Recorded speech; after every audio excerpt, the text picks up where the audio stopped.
What's going on, peoples? What's happening?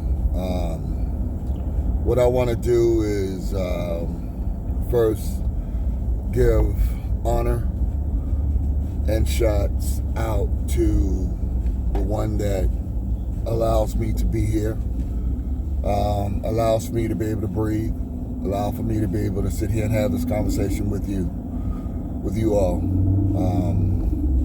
And that's my savior. So what we're looking at is a couple of things. Okay. It's been really interesting based on a lot of things that are going on.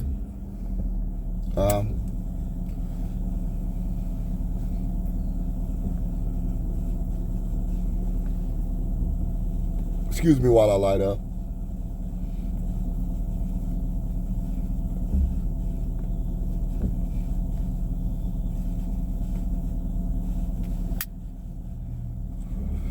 So listen, today I'm doing a blind man's bluff, Caldwell.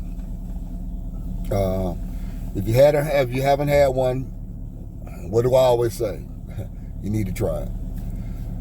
So this is another one of Caldwell's, nicely presented lines. I love the names that he has. I've said it before. He'll have the names of, the last czar, long live the king, long live the queen, the mad king. He's very brandish when it comes to that aspect of it. I apologize for the darkness. It's a little bit of it's getting close to nighttime here, so it is what it is. But I want to let you guys know, please get yourself checked up, get your health in order, take care of yourself, because life is very short and it's so easy to get caught up. It is so easy to overlook something. It is so easy to overlook your health. You got to take care of your health. Got to.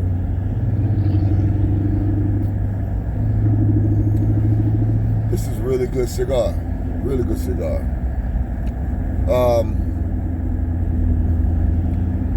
If you have any questions or concerns, you can always comment and I'll reply to your comments. If you got any, answers that you have for me, questions that you have for me, holler at me. But we're coming close to another year of ending. You got to think about it. In 2 weeks, it's going to be Christmas. A week after that, it's going to be a brand new year, 2024. Where are you going to be at in 2024? It's time to start asking those questions. Where are you going to be at in 2024? What do you want to be at in 2024? What are you doing to make 2024 a better year? What are you doing to put yourself in a better situation? I had a conversation with a buddy of mine. We were sitting there talking. We was talking about our numbers and you can play around if you want to, thinking that, you got time or you can do this and you can do that. At the end of the day, nobody knows when that day comes.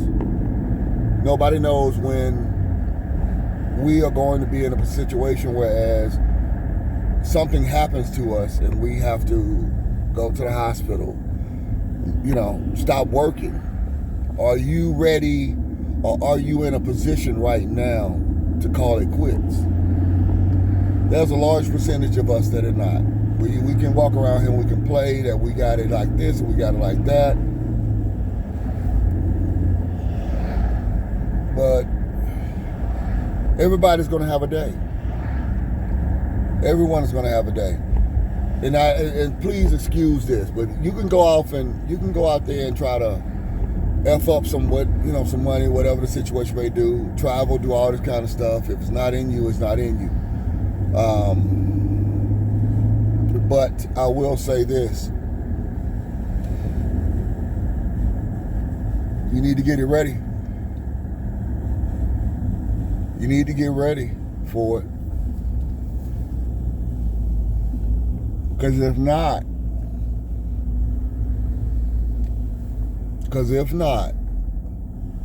it's going to be ready for you. It is definitely going to be ready for you. Regardless if you are ready for 2024 or not, 2024 already is ready for you. So, you can play around, you can mess around, and you can take it for granted if you choose to. But what you want to do is make sure that you're in position. That you're in position to say, hey, I'm ready. Don't put that pressure on your children. Don't put that pressure on your family members. Don't put that pressure on that. And just, take care of yourself. If you plan on being here in 2024, go get yourself checked up. Go get yourself looked at. Go get your blood work done. Go check for any type of STDs. Go out there and check for any type of high blood pressure, diabetes, gout, all of these different type of things that people sit back and try to avoid. Please go out there and get yourself looked at and taken care of so that if you plan on being here in 2024, you'll be here in 2024 and you'll be healthy. And you won't be caught up in a situation whereas you are trying to be, in a hospital or in a bed or, can't work, can't eat right, things of that nature. Take care of yourself. Take care of yourself. Try to limit the vices that you have. And vices meaning that things that cost money, things that are negative to you. Things that are negative to you.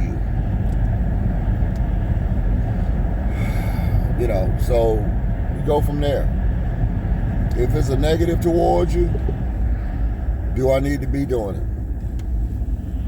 If it's a part of my daily routine, that's something that I have to look at and visit as also. But what I will say to you, and that is that get yourself checked out, get your health taken care of, take care of yourself, eat right. God knows, I'm a big steak lover, so me having to carve back from those type of things, those type of indulgences is really it's hard, it's difficult, but it's worth it. And recognizing that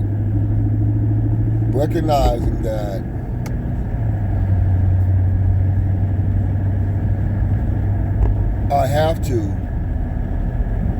just from a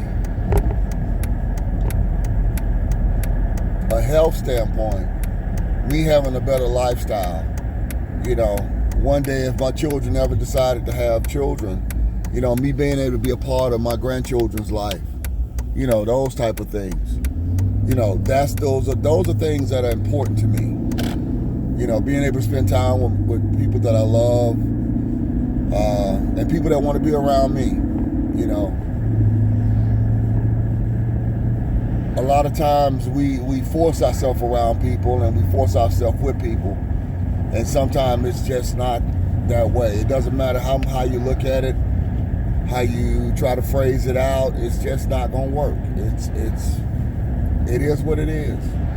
It doesn't matter how much you care about a person. If it's not an equal situation, it's not an equal situation. And no one is perfect. I'm definitely not perfect. But I try to correct the things that I can correct. And then if it's brought to my attention, I'm going to review it, and I'm going to sit back and say, okay, hey, I might have been out of line at that situation. I might have been out of line. I might have been in it wrong. And I'm okay with that because, like I said, no one is perfect. But to be, in a position whereas it's just not, it doesn't matter how much you try, it just doesn't work. And you got to look at it for like that. You gotta see it for what it is. If a person chooses not to be with you, then they choose not to be with you. You can't control, you can't own, you can't, they're not the property of. No one is nobody's property. So if, a person is in a place where they choose not to be with you for whatever reason it is, everybody has their right to choose to be with whoever they want to. But if a person is at a point in their life where they feel like they don't need you to be around them, then you got to respect that. You got to respect it. You might not like it, but you got to respect it. Because they have their reasons as to why they feel that way. They have their reasons why they feel that way. And for whatever reason it is, whether it is incorrect, inconsiderate, any of the ends, whatever it may be, they have to figure that out. They got to figure that out. They got to figure that out to the point where is it worth it? Especially if you have a person that is good to you, looks out for your best interests at heart, protects you, want to create memories with you, want to provide for you, want to have a good time. And if you're getting that from anyone else, then okay, then yes, you can say, hey, I don't need that in my life. But if it's a situation where that's something that you yearn for, something that you desire for, then you need to understand what that situation is and allow for it to be itself. Allow for it to be itself. Allow for it to manifest and understand that, hey, listen, everybody has imperfections. Everybody has things that they're not proud of. They've done things that they're not proud of. So let's be real with it. But at the end of the day, wet outweighs wet. If what I have is something that I can overlook, then please believe I'm gonna give you benefit of the doubt and overlook it. But if it's something that in the pit of my gut, I can't do anything about. It just holds on me. It just has a bearing on me because I'm try to get an understanding of it. It's confusing. Because remember, everyone is entitled to how they feel. Whether it's right, wrong, incorrect, factual, emotional, whatever the situation may be. Now, they have to deal with the consequences of that statement and of that judgment. So if I get mad and upset and I lose someone because I'm being simple, or I'm being misunderstood, or I'm being I'm gaslighting or whatever terms it is that you want to put out there. It is. If I'm doing all of this and I make a decision harshly based upon that, I have to deal with the consequences of that decision. And if I do that decision and I'm going to be by myself for the rest of my life, that's something that I got to understand. I have to be able to deal with. But as in people, we don't get a lot of times to truly fall in love and say, hey, I can spend the rest of my life with this person. You don't get an opportunity to be or come across situations like that a lot. You don't.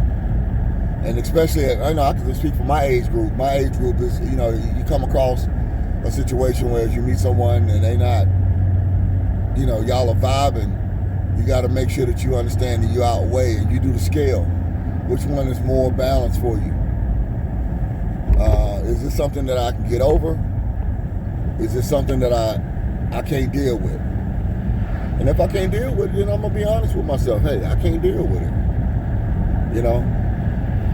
And whatever comes, I have to deal with that consequence of that.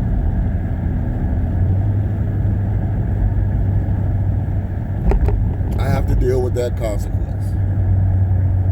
So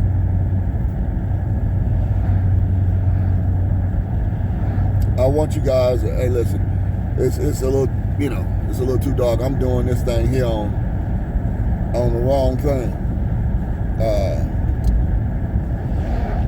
There we go. That's better. I apologize, I talked for about 10-15 minutes with me being in the dark, but at least now you can see me. Hey, listen, it is what it is. We got Monday Night Football. Got an opportunity. The weather's kind of, 40-ish here in Atlanta. Like I said, I'm doing a Blind Man's Bluff. It's a great cigar.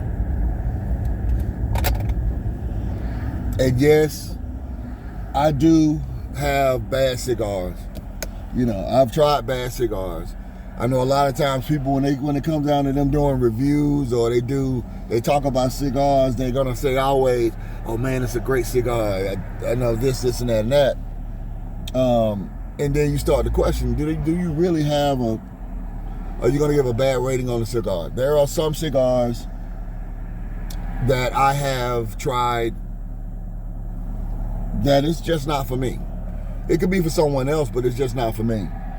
And I'm just not in a position to go about trying those type of cigars and spending my money on those type of cigars, and it's not going to be beneficial for me because this is my choice. This is my palate. This is my taste buds. So I have the right to say, hey, this is what I want to spend my money on. I'm a firm believer that cigars are a nightcap. They are something that is paired with. It should go with. It should complement what you're doing. So if you are sitting back and you're drinking you some coffee, there might be certain cigars that go along with coffee. There might be certain cigars that go along with spirits. There are certain cigars that go along with different lines of spirits. I think that these are things that we have to understand about cigars. It's a pairing module. Sometime after you've eaten, based upon what you've eaten, you want a certain type of cigar.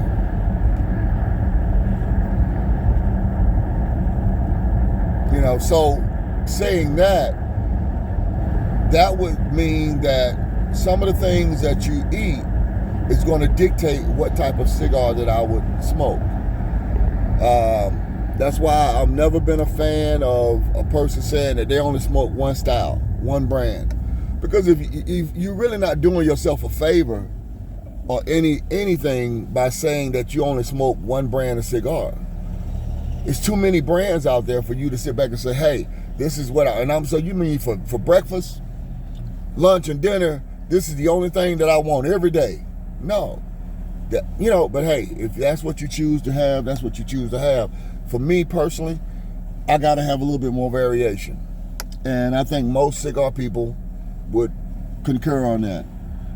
You're going to have some people that, yes, they're going to have go-tos. They're going to have their cigars that everyone, hey, this is Mr. Reliable. I know that $9, $10, $13, $15 is going to be that. You got some guys that feel that way about Padron. You got some guys feel that way about Fuente. You got some people that feel that way about Oliva. And they are perfectly right. Those blends are very, very consistent.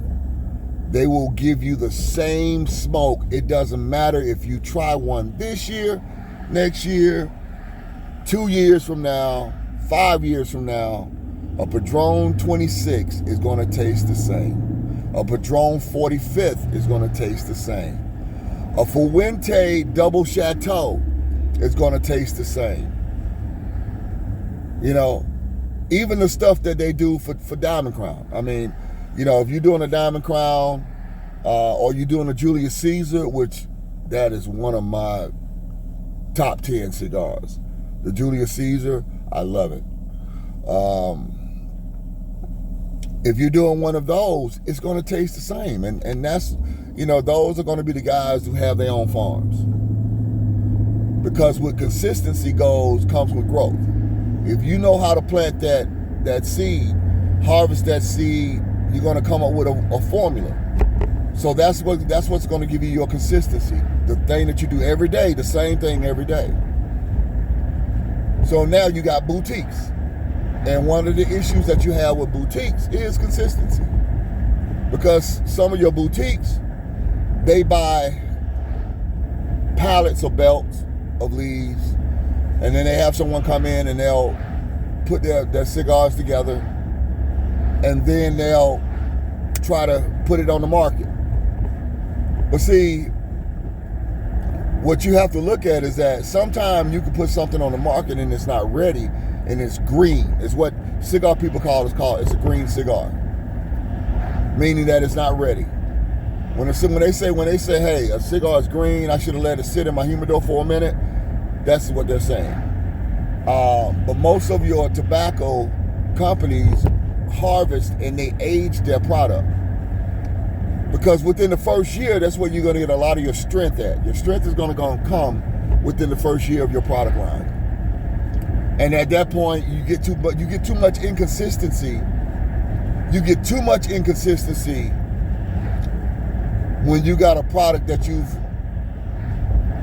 harvested. Excuse me. When you got a product that you've harvested, rolled, and sold within the same year, within the same 6 months. But, some of your boutiques, they can't afford to sit back and say, hey, let me hold this product line. Let me check this product line. Let me sit back and do what it needs to be done. A lot of people are not in that position. And it's okay.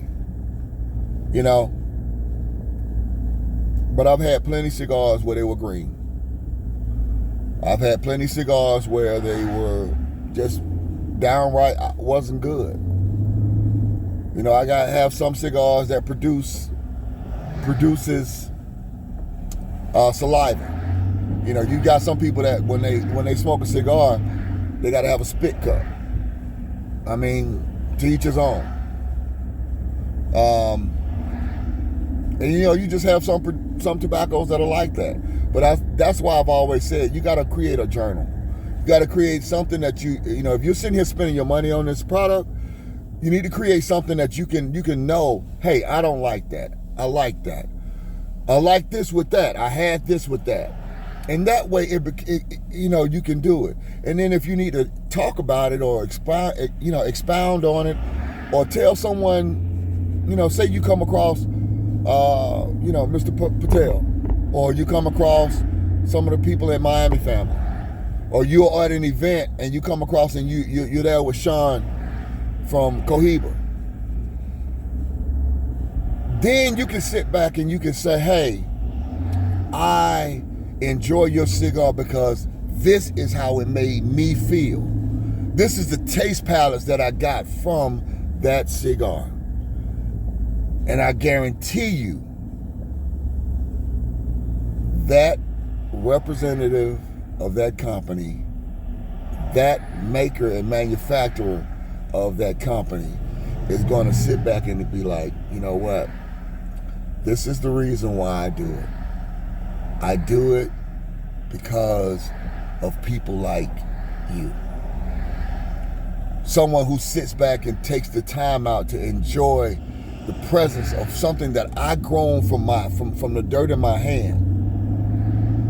I've taken care of that plant and watered that plant and nurtured that plant and blended those leaves so that I can present this product to you.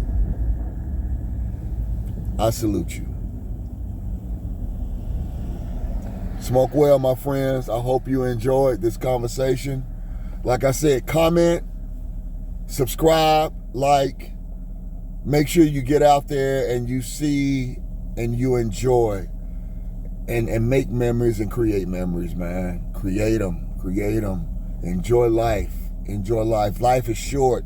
I can give you all of the cliches you need, but smoke well.